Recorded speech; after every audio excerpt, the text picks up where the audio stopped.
तो अभी हम लोग इसके कुछ एग्जाम्पल्स लगाएंगे 8.1 जो एक्सरसाइज होगी उससे पहले के, फिर 8.1 पे चलेंगे जो काफ़ी आसान भी है। तो कुछ एग्जाम्पल्स देखते हैं। लिखा है given 10a is equal to 4/3, find the other trigonometric ratios of the angle A. ये भी हम लोगों ने देखा था और आप यहाँ देख भी पाएंगे। एंगल ए की बात करेंगे, जो भी एंगल की बात करेंगे उसको बेस साइड ले लेंगे हम लोग। ये बेस साइड है इसलिए कोई चिंता नहीं है। ये 3 है के 4 के, तो ये 5 के होगा। ये 5 के कैसे निकाला होगा? पाइथागोरस लगा के निकाल लोगे ना, पाइथागोरस लगा के। ठीक, अब उसके बाद 10a की वैल्यू आ चुकी है 4/3 जो दी थी। तो अदर, तो कॉट ए लिख लो पहले, उसी का उल्टा होता है। तो कॉट ए होता है 1/10a, तो आ गया 3/4। नहीं ठीक है। साइन ए, साइन ए होता है perpendicular upon hypotenuse. Perpendicular is 4k, hypotenuse is 5k, 4/5। Sine का उल्टा होता है कॉसेक ए, उल्टा कर दो 5/4। इसके बाद आ जाओ कॉस ए। कॉस ए होता है base upon hypotenuse. Base is 3k and hypotenuse is 5k, 3/5। अब कॉस ए का उल्टा होता है सेक ए। सेक ए हो जाएगा 5/3। बस सब निकल आएगा। 5 ये लिखे हुए, छठा वो दिया हुआ था, खेल खत्म। ठीक है। अब एग्जाम्पल में जो दिया वो भी दिखा देते हैं। यही से वर्किंग लिख के लंबी चौड़ी दी रहती है। बात समझ में आई कि नहीं? एक ट्रिग्नोमेट्रिक रेशियो दिया हो तो बाकी सारे निकाल सकते हैं आप। ये इसकी वर्किंग है जो आपको दे रखा है।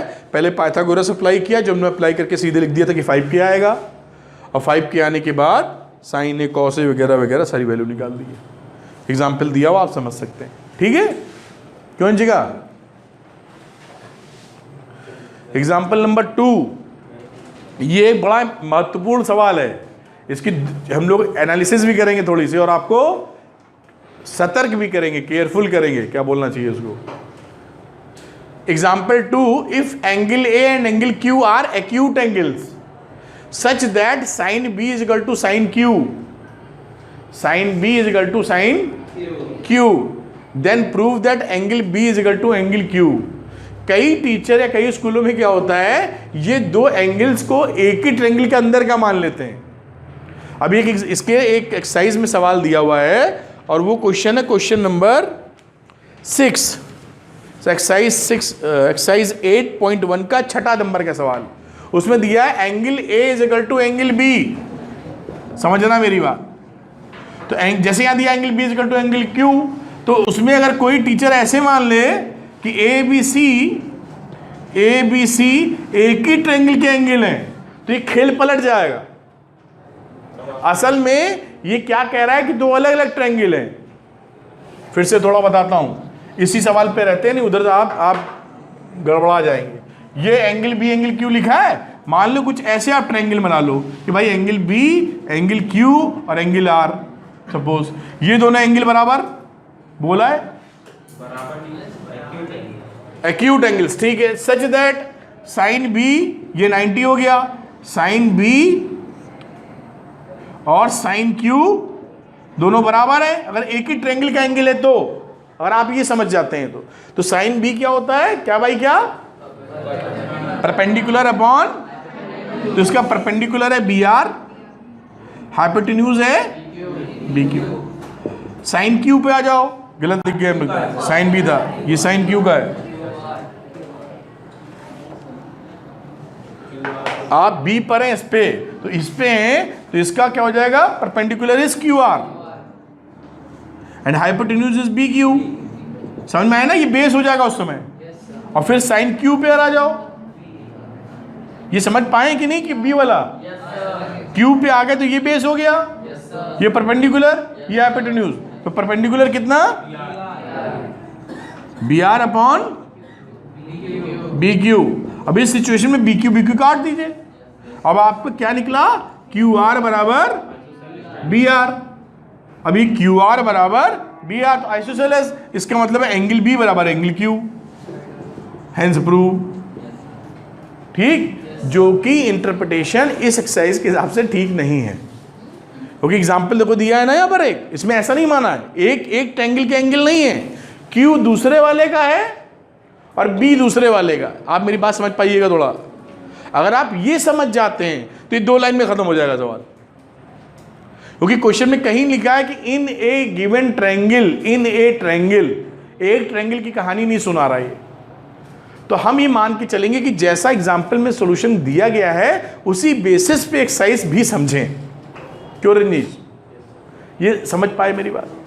तो अगर इन दोनों एंगलों को एक ही मान लोगे तो खेल खत्म हो जाएगा। जबकि यहाँ पर ऐसा नहीं माना, यहाँ पर 2 ट्रायंगल लिए हैं। एक ट्रायंगल में एंगल बी देखो इधर दिया हुआ है और दूसरे में एंगल क्यू इधर दिया हुआ है। इन दोनों ट्रायंगलों की बात शुरू हुई। क्या समझ पा रहे हैं आप? तो अब इनके हिसाब से करते हैं। मैंने आपको बताया कंफ्यूजन कहाँ था। अब इसको हटाते हैं और जो सवाल हमारे सामने है उसको करने की कोशिश करते हैं। तो देखिए यहां पर अगर मैं लिखूं सॉल्यूशन के तौर पर कि साइन बी कितने के बराबर होगा, तो साइन बी होता है पंडित बद्री प्रसाद, लिखते रहो, पंडित बद्री प्रसाद हरि हरि बोल। तो साइन का मतलब है perpendicular upon hypotenuse. Perpendicular is AC and hypotenuse is AB। अब ये कहता है साइन B और साइन Q है बराबर। अब साइन Q लिख लेते हैं जो कि इसके बराबर था, लिख सकते हो ना अकॉर्डिंग टू क्वेश्चन। अब साइन Q पे आ जाओ तो पंडित बद्री P क्या है वहां पर, PR और PQ। तो यहां इससे मतलब हुआ कि हमारा AC और AB बराबर है और साथ में PR और PQ भी बराबर है। ये रेशियो बराबर हो गया। अब इससे क्या इंटरफेरेंस निकाला हम लोगों ने? कुछ हो सकता है? पाइथागोरस।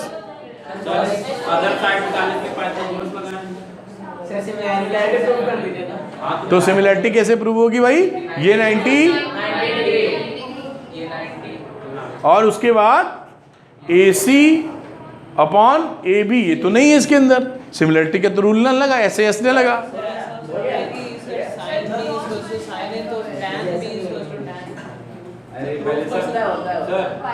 अब हम लोग क्या रुको, अब हम लोग क्या करेंगे, उससे नहीं हो पाएगा सीधे। अभी हम लोग क्या करेंगे, इसका BC निकालेंगे। हाँ, अभी हम लोग BC निकालेंगे और उसमें PR PQ, उसमें RQ निकालेंगे। ठीक है, शुरू हो जाओ। हाँ, तो BC की वैल्यू करते हैं कितनी, बताओ भाई?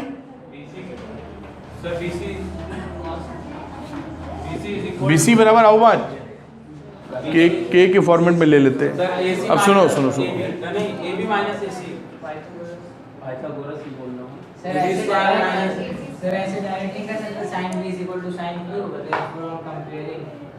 नहीं, तभी तो इतनी कहानी सुना रहे हैं तुमको, नहीं करना।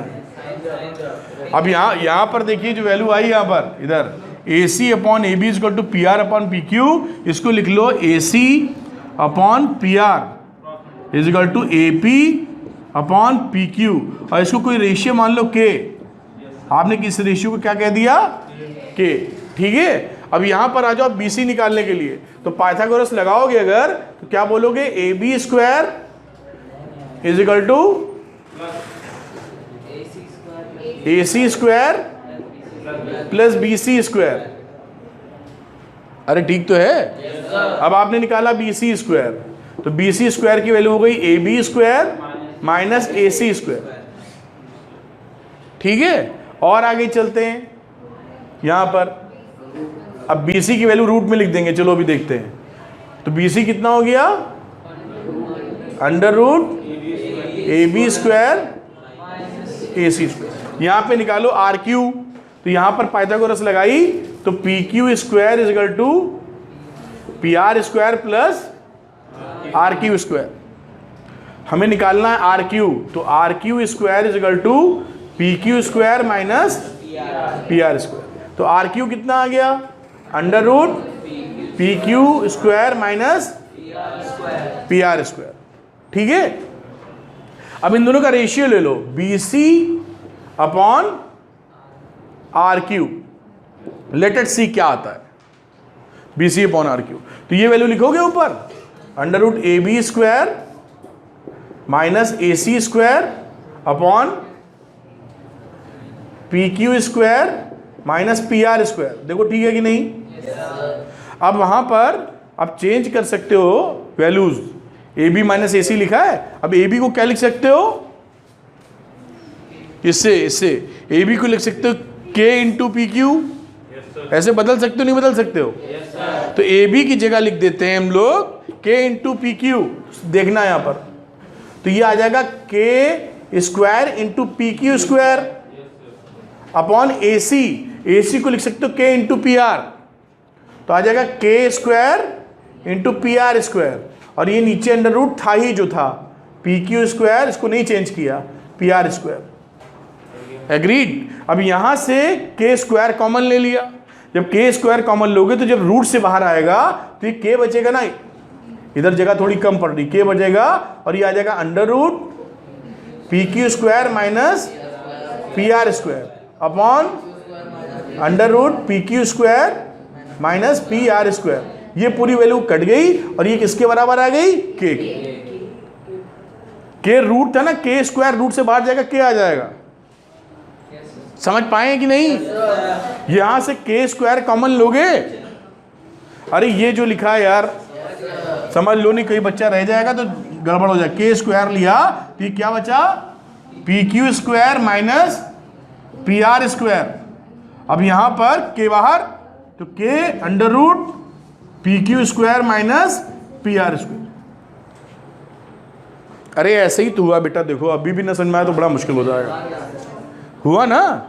तो ये के बराबर आ गया, अगर ये के बराबर आ गया तो ये तीसरी साइड इसी के बराबर है, तो B C upon R Q लिख सकते हो कि नहीं? और लिख सकते हो तो ये देखो ये तीनों रेशियो बराबर है, ट्रिपल एस से ये दोनों सिमिलर ट्रायंगल हो गए, और अगर ये दोनों सिमिलर हो गए तो ये एंगल इसके बराबर हो गया, यानी angle B is equal to angle Q, hence proved. इससे क्या हुआ, सिमिलरिटी हो गई, सिमिलर ट्रायंगल्स। क्या मेरी बात पल्ले पड़ी है? ये एक इंपॉर्टेंट क्वेश्चन है, टिक कर लेना, वेरी इंपॉर्टेंट। मैंने इसकी कहानी भी आपको बताई कि एक ही ट्रायंगल का एंगल मान के सॉल्व करना ठीक नहीं पड़ेगा। कहीं कोई कंफ्यूजन तो पूछो, नहीं तो नेक्स्ट पे चलेंगे। गौरी समझ में आया है?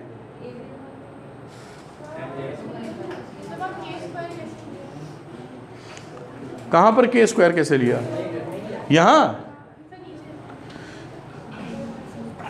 ये ए बी स्क्वायर था, तो इस ए बी की वैल्यू यहां से क्या आई, अगर कहीं पर ए बी स्क्वायर लिखा है तो इस ए बी की जगह के इंटू पी क्यू रखोगे तो के square into P Q square नहीं आएगा, इस तरह आया। वैष्णवी ठीक है? नेक्स्ट क्वेश्चन पे चलते हैं। जो बातें डिस्कस की थी वही आपकी किताब में लिखी हुई हैं, जो मैंने आपको समझाई है, बुक में शॉर्ट एग्जाम्पल है, तो आप देख सकते हैं, वही हमने एक्सप्लेन किया आपको। आप लॉजिक समझ पाए होंगे इसके पीछे का पूरा, ठीक है? एग्जाम्पल नंबर 3 पे आते हैं। Consider triangle A B C A C B right angle at C in which A B is equal to 29 units, B C is equal to 21 units and angle A B C, ये theta, इसको क्या बोलते हो, theta. Determine the values of cos square theta plus sine square theta. अब simple सी बात है, यहाँ पे पाइथागोरस लगा के तीसरी वैल्यू निकाल लेंगे, कोई स्पेशल चीज़ नहीं, इसलिए सीधे हम लोग वर्किंग एग्जाम्पल का बातचीत करेंगे। तो यहाँ पर ए सी अगर आपको निकालना है तो पाइथागोरस से क्या हो जाएगा, under root A B square minus B C square, तो 29 का स्क्वायर माइनस 21 का स्क्वायर, इन दोनों को सॉल्व किया, ये ए स्क्वायर माइनस बी स्क्वायर का फॉर्मूला लगा दिया, ए माइनस बी इंटू ए प्लस बी, है ना? तो इससे वैल्यू हो गई 8 इंटू 50, 420 आ गया। दैट मीन्स ये आर्म कितनी हो गई हमारी, 20। ठीक है? अब यहाँ पर कॉस थीटा, तो कॉस थीटा पहले निकाल लो, साइन थीटा निकाल लो। तो साइन थीटा क्या होता है, अगेन पंडित बद्री प्रसाद हरी हरी बोल, तो हुआ साइन थीटा हुआ P upon H, P is A C and H is A B, तो A C upon A B. ए सी कितना है 20, ए बी कितना है 29। कॉस थीटा में बेस अपॉन हाइपोटेन्यूज, तो base is 21 and hypotenuse is 29, ये दोनों वैल्यू निकल आई। अब इसको sine square theta, cos square theta, तो cos square theta plus sine square theta क्या हुआ, इस कॉस को स्क्वायर कर दिया। हमने आपको सिखाया था कि कॉस स्क्वायर थीटा अगर लिखा हो तो ये कॉस थीटा का स्क्वायर होता है, ये हो तो इसका मतलब ये होता है। तो ये वैल्यू होगी 20/29 का स्क्वायर कॉस स्क्वायर थीटा की, ये साइन थीटा की वैल्यू रखी है बेसिकली, और कॉस की वैल्यू यहाँ से इन दोनों का स्क्वायर करके जोड़ दिया, ये जोड़ लेंगे ही और वैल्यू आ गई 1। इसके बाद cos square theta minus sign square theta, तो कॉस स्क्वायर थीटा की वैल्यू क्या, 21/29 का स्क्वायर करो माइनस साइन थीटा 20/29 का स्क्वायर इसमें घटा दो, करेंगे 41/841 आ गया। इस तरह से क्वेश्चन हो गया। एग्जाम वगैरह में सब आते रहते हैं क्वेश्चन, कहीं से डिफिकल्ट नहीं लग रहा होगा और थोड़ा ध्यान दे देंगे आप तो। समझ पा रहे हैं क्या? अगले क्वेश्चन पे चलेंगे हम लोग। एग्जाम्पल नंबर 4 पे आते हैं हम लोग। In a right triangle ABC, right angle at B, जैसा डायग्राम में बना है, if 10a = 1 then verify this one. तो 10a = 1 का मतलब क्या हो गया, बड़ी सिंपल सी बात, 10a होगा इसमें कितना, 10a ये एंगल। तो हम जानते हैं कि जब हम 10a लिखते हैं तो a वाले का एक बेस होना चाहिए, हाइपोटेन्यूज तो बेस होता नहीं, ठीक है। और फॉर्मूला पढ़ा परपेंडिकुलर अपॉन बेस, तो परपेंडिकुलर हो गया BC और बेस हो गया AB। क्या आप समझ पाए हो? है ना, ये बेस A वाला बेस है, तो ये बचा परपेंडिकुलर, तो perpendicular upon base BC upon AB जो कि लिखा हुआ है। ये वैल्यू दे रखी है अकॉर्डिंग टू क्वेश्चन BC, यानी दोनों इक्वल है, BC = AB। अब आगे बात करता है कि AB BC को K मान लीजिए, K, तो पाइथागोरस लगा दीजिए AC के लिए, तो AC के लिए क्या हो जाए, √AB² + BC², K² + K², K√2 आ गया, ये K√2 आ गया। अब वैल्यू निकाल लो, साइन A × cos A की, तो साइन A निकालो पहले, तो साइन A आया क्या, A ये लाएंगे, साइन A होता है परपेंडिकुलर अपॉन हाइपोटेन्यूज, तो perpendicular is BC upon AC, BC upon AC 1/√2, BC है क्या, K, और ये K√2, तो 1/√2 आया। और इसी तरीके से cos A AB upon AC 1/√2, अब इसको मल्टीप्लाई कर दीजिए, 2 साइन A × cos A, तो 2 लिखा, साइन A की वैल्यू, cos A की वैल्यू, और ये हो गया नीचे 2 × 2 कट के 1, सॉल्व, वेरीफाइड। देखो ठीक है कि नहीं, कोई डाउट हो तो पूछो।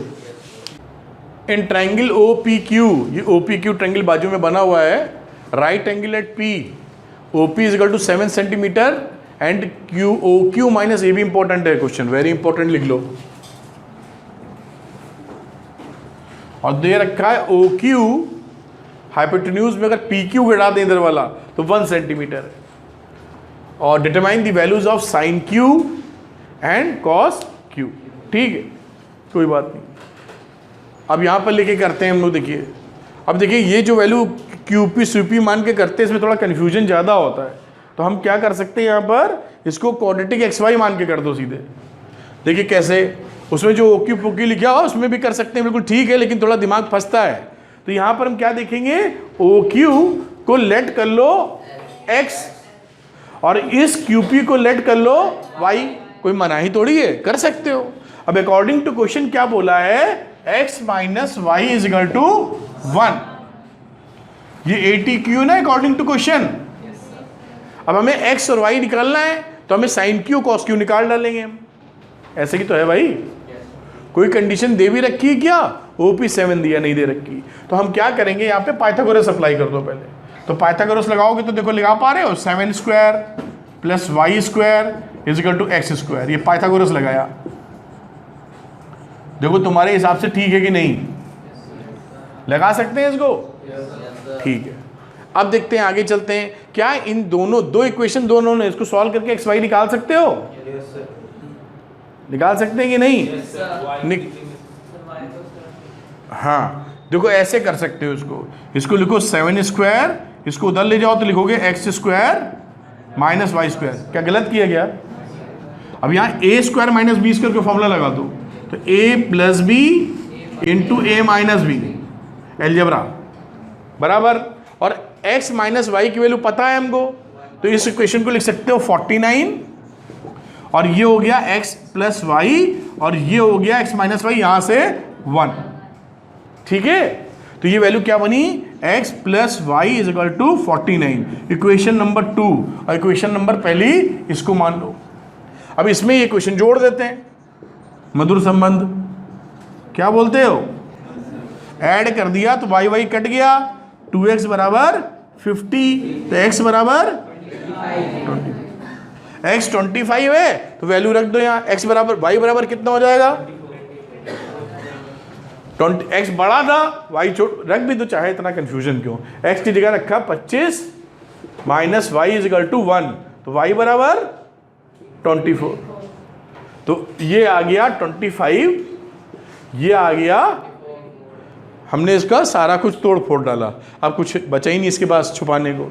अब इधर आ जाओ साइन क्यू पर, तो साइन क्यू कौन सा एंगल है, ये। अब ध्यान ये रखना है कि जब भी जो एंगल लोगे वो बेस वाला होना चाहिए।